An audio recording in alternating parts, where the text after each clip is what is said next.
कैसे हो दोस्तों। आई होप अच्छे होगे। जैसा कि हम जानते हैं कि 2026 का नोटिफिकेशन आ चुका है पीसीएस का। हालांकि 2-3 दिन पहले आया था ये। चूँकि मैं अवेलेबल नहीं था यहाँ पर तो इस कारण इसका वीडियो नहीं बना पाया। हालांकि इस पे संबंधित बहुत सारी वीडियो बना दी गए, कोई इसमें अलग सी बात नहीं करूँगा, लेकिन मैं कुछ कुछ बातें हैं जो और वीडियो से थोड़ी सी अलग होंगी, तो आप लोग इसको देखिएगा। वीडियो को हम लोग बेसिकली 3 पार्ट्स में इसमें डिस्कशन करेंगे इस पूरे वीडियो में। पहले तो इसमें देखेंगे पोस्ट वगैरह कितनी है, ठीक। जो पोस्ट हैं उनका पोस्ट का एनालिसिस करेंगे हम थोड़ा सा। और तीसरा हम देखेंगे कि स्ट्रेटजी क्या होनी चाहिए, क्या क्या पढ़ें हम प्री इसके लिए जो 2026 पीसीएस के लिए, वो हम लोग देखेंगे, ठीक। तो पहले पार्ट में हम लोग देख लेते हैं। तो कुल मिला के देखें तो करीबन 500 पोस्ट आई हैं, ठीक है।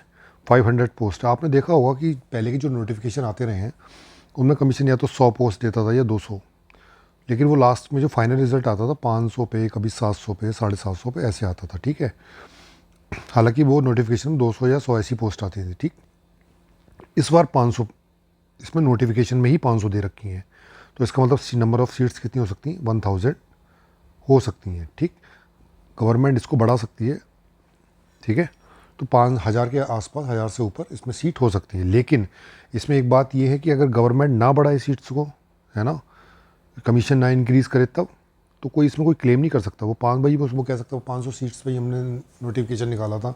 तो ये उनका अपना खुद का अधिकार क्षेत्र है कि वो 500 सीट ही रखेंगे या 500 से ज़्यादा रखेंगे। तो कुल मिला के बेसिक माना जाता है 500 ज़्यादा ही रखेंगे, लेकिन हम मान के चल रहे हैं 500 सीट तो है ही है, ठीक है।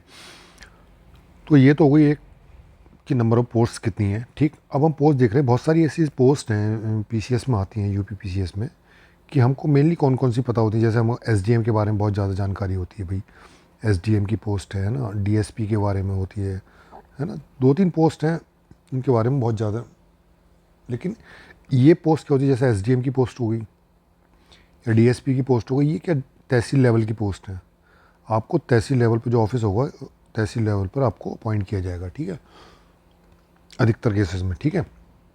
लेकिन बहुत सारी ऐसी पोस्ट हैं यूपी पीसीएस में आती हैं जो कि डिस्ट्रिक्ट लेवल की पोस्ट होती है, जो आपको फील करेंगे एक प्रकार से आप पूरे डिस्ट्रिक्ट को कंट्रोल करने वाली, डिस्ट्रिक्ट पर काम करने के लिए वो आपको फील कराएंगी, है ना।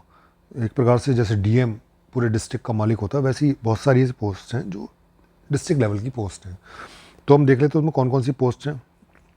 तो एक तो ये असिस्टेंट एआरटीओ की पोस्ट, ये एक डिस्ट्रिक्ट लेवल की पोस्ट है।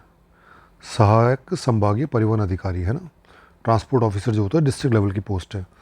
असिस्टेंट कमिश्नर एसीजीएसटी हो गया अभी ये, ठीक है, ये भी एक डिस्ट्रिक्ट लेवल की बहुत अच्छी पोस्ट है, ठीक है। जिला कमांडेंट होमगार्ड्स जो है, ये भी एक डिस्ट्रिक्ट लेवल की पोस्ट है। कोषाधिकारी जो ट्रेजरी ऑफिसर होता है, ये भी डिस्ट्रिक्ट लेवल पर ही होता है, ठीक है। इनके ऑफिस वगैरह जो होते हैं डिस्ट्रिक्ट लेवल पर ही होते हैं। अब आप देखिए अधिशासी अधिकारी से श्रेणी 1 या सहायक नगर आयुक्त, जो जो नगर निगम होती हैं, म्यूनिसिपल कॉरपोरेशन होती है, नगर निगम है या नगर पालिका, तो उनके उनमें आपने देखा होगा एक नगर निगम का नगर निगम चेयरमैन वो होता है, अध्यक्ष होता है ना, नगर पालिका अध्यक्ष होता है। तो उसके बराबर में जो एग्जीक्यूटिव बॉडी होती है उसका हेड जो होता है वो ये अधिशासी अधिकारी होता है, ठीक। तो नगर निगम में या फिर नगर पालिका में जो अधिशासी जो एग्जीक्यूटिव हेड होता है वो ये अधिशासी अधिकारी होता है।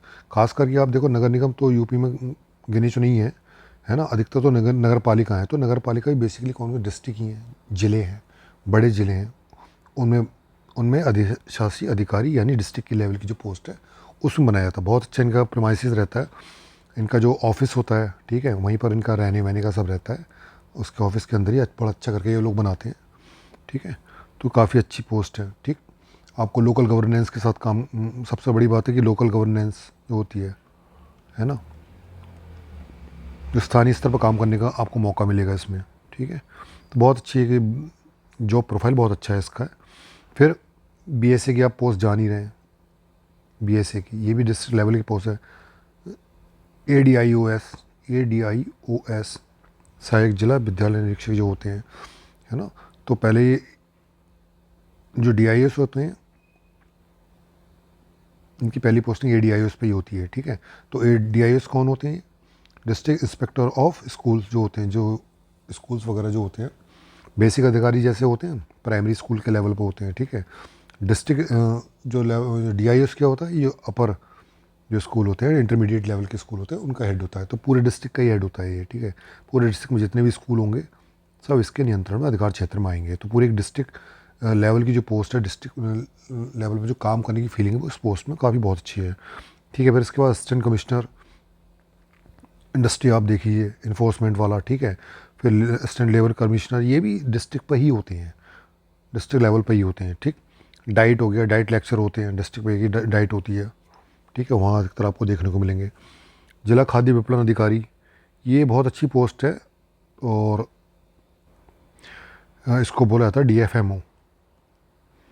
जो गवर्नमेंट का प्रोक्योरमेंट प्रोग्राम होता है, जैसे धान खरीद हो गया, गेहूँ खरीद हो गया, ये डिस्ट्रिक्ट लेवल पर उसका अधिकार है। तो बहुत अच्छी पोस्ट है ये, मेरे घर में इसमें है, इसलिए मुझे पता है इसके बारे में। कार्य कार्य अधिकारी पंचायती राज, पंचायती राज जो अपनी जिला पंचायत देखिए, जिला पंचायत में एक तो जिला पंचायत अध्यक्ष होता है और उसके बराबर में जो एग्जीक्यूटिव हेड होता है, यानी AMA जिसको बोलते हैं, अपर मुख्य अधिकारी, वो ये कार्य अधिकारी होता है। कार्य अधिकारी, इसका जैसे ही प्रमोशन होता है ये AMA बनता है, 5-6 महीने प्रोफेशन हो जाता है, AMA बन के बनाया जाता है उसको, है ना। तो जिला पंचायत का ही हेड होता है एक प्रकार से, अध्यक्ष के साथ साथ एग्जीक्यूटिव हेड होता है ये, ठीक है। डिस्ट्रिक्ट लेवल की, अगेन डिस्ट्रिक्ट लेवल की पोस्ट है ये। आपको पंचायती राज संस्थान है उसमें काम करने का मौका मिले, पूरे डिस्ट्रिक्ट लेवल पे आपको इसमें काम करने को मिलेगा। बहुत अच्छी पोस्ट है। जिला पंचायत होता है इनका, जिला पंचायत के अंदर इनका ऑफिस होता है, ठीक है। वहीं पर इनके सभागार होते हैं, वहीं पर इनकी रहने वहने के जो फ्लैट वगैरह होते हैं वहीं पर ही होते हैं। तो बहुत अच्छी एक पोस्ट है ये, ठीक। इसके अलावा मुझे जो जिन पोस्ट को मैं जानता हूँ, ये असिस्टेंट कंट्रोलर है, जो वेट मेजरमेंट ऑफिसर होते हैं वो, ये भी डिस्ट्रिक्ट लेवल पे ही होती है पोस्ट एक, है ना। इसके तो ट्रेनिंग वगैरह भी, ट्रेनिंग सेंटर भी मेरे ख्याल में बहुत दूर दूर हैं इसके, है ना।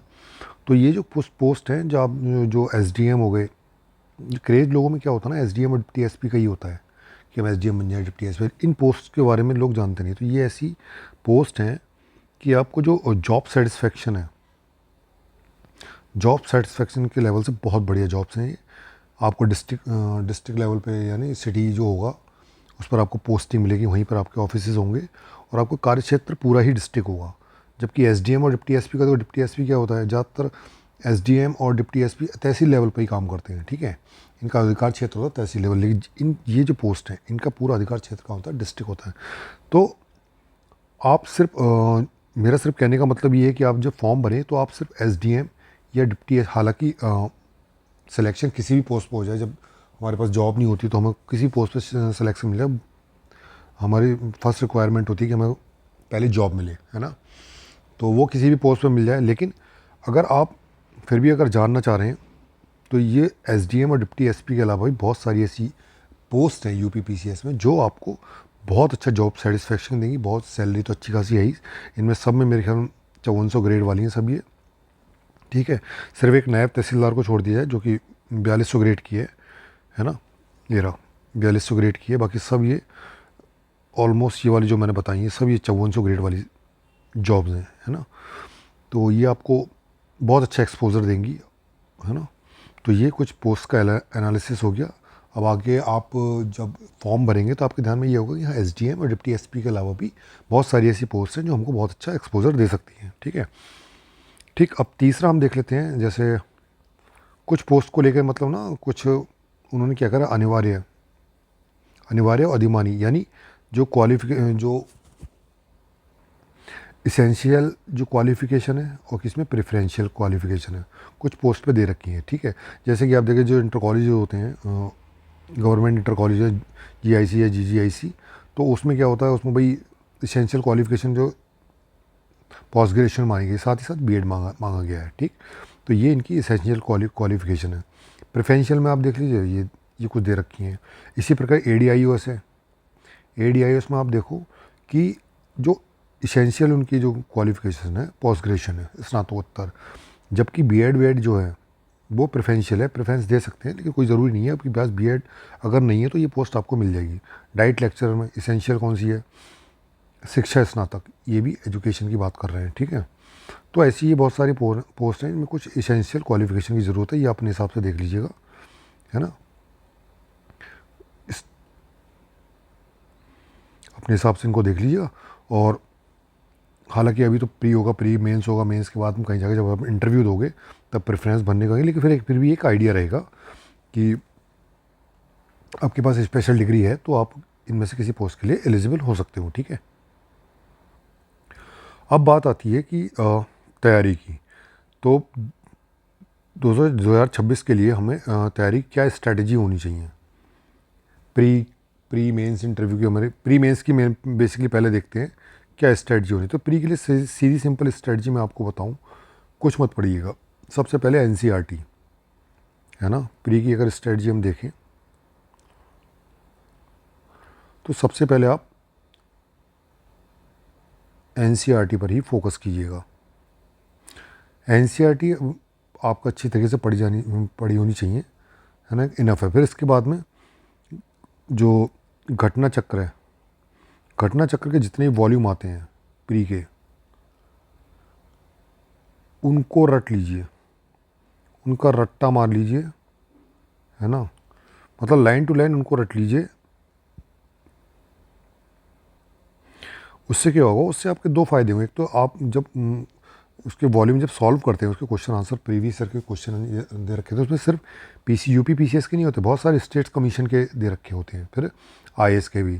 तो आपने देखा होगा उसमें जो क्वेश्चन का जो क्लासिफिकेशन किया गया है, जो टॉपिक वाइज किया हुआ है, तो किस टॉपिक से कौन से क्वेश्चन आ चुके हैं प्लस, और जब आप उनका एक्सप्लेनेशन पढ़ोगे, इतना सारा उसमें मैटर हो जाता है एक्सप्लेनेशन सहित पढ़ के, कि फ्यूचर में कौन सा क्वेश्चन आ सकता है वो आप उसी से सॉल्व कर लोगे।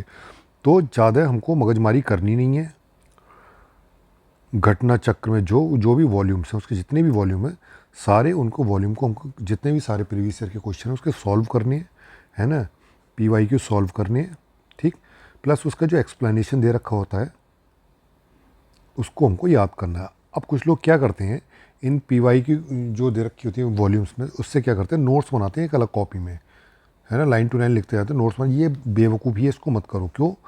क्योंकि जब आप सीधे सीधे क्वेश्चन सॉल्व करते हो तो क्या करते हो, आप टेक्निक सीखते हो कि किस तरह से क्वेश्चन सॉल्व किए जाएँ, क्या क्या तरीके लगा सकते हैं उसमें, कैसे एलिमिनेट करते हैं हम उसको ना, जो उसमें स्टेटमेंट दे रखे हैं, तो हम वहाँ से टेक्निक सीखते हैं, ठीक। वही टेक्निक, इस टेक्निक से हमारी क्या होती है, मसल मेमोरी बिल्ड होती है, जिससे हम क्वेश्चन पेपर एग्जाम में सॉल्व करते हैं। और यहाँ पे जब हम नोट्स बना लेते हैं कि इस घटना चक्र से क्वेश्चन आंसर का, तो क्या होता है, वो एक प्रकार से रटना हो जाता है, ठीक। तो वो इससे हमें क्वेश्चन पेपर सॉल्व करने की टेक्निक नहीं सीख रहे, बस रटा, याद आया तो लगा दिया, नहीं आया तो वो भूल गए, ठीक है। तो मैं तो यही कहूँगा कि आप जो घटना चक्र की वॉल्यूम है, सारे प्रीवियस ईयर के क्वेश्चन उसमें सॉल्व करें, उनको याद करें, उनका एक्सप्लेनेशन दे रखा है उसको बिल्कुल याद कर लें, ठीक है। तो एक तो हमारी क्या होगी पीसीएस के लिए एनसीईआरटी, एनसीईआरटी है ना, ये हो गई। और एक होगी घटना चक्र के पीवाईक्यू। ये आपको इनफ है। अगर आप इतना तैयार कर लेंगे ना, प्लस अभी मैं बता रहा हूँ आपको थोड़ा एक चीज़ और, इतना अगर तैयार कर लेंगे तो आप बहुत अच्छी स्थिति में आ जाएंगे। करंट अफेयर्स के लिए घटना चक्र की, अगेन घटना चक्र है ना, घटना चक्र कोई मैगजीन आती है जो एग्ज़ाम से पहले आती है, वो आप तैयार कर लो, ठीक है।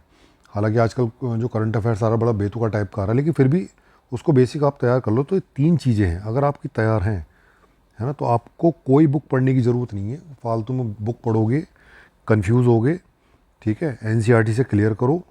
ज़्यादा से ज़्यादा बुक पढ़नी पड़ती है तो थोड़ी बहुत कॉन्स्टिट्यूशन की पढ़नी पड़ती है, तो आप लक्ष्मीकांत की पढ़ सकते हो। अदरवाइज़ मुझे नहीं लगता कि आप वो घटना चक्र आप पढ़ रहे हो, उसके प्रीवियस ईयर सॉल्व कर रहे हो, उसका जो एक्सप्लेनेशन दे रखा है उसको सॉल्व कर रहे हो, तो आपको इसकी ज़रूरत पड़ेगी।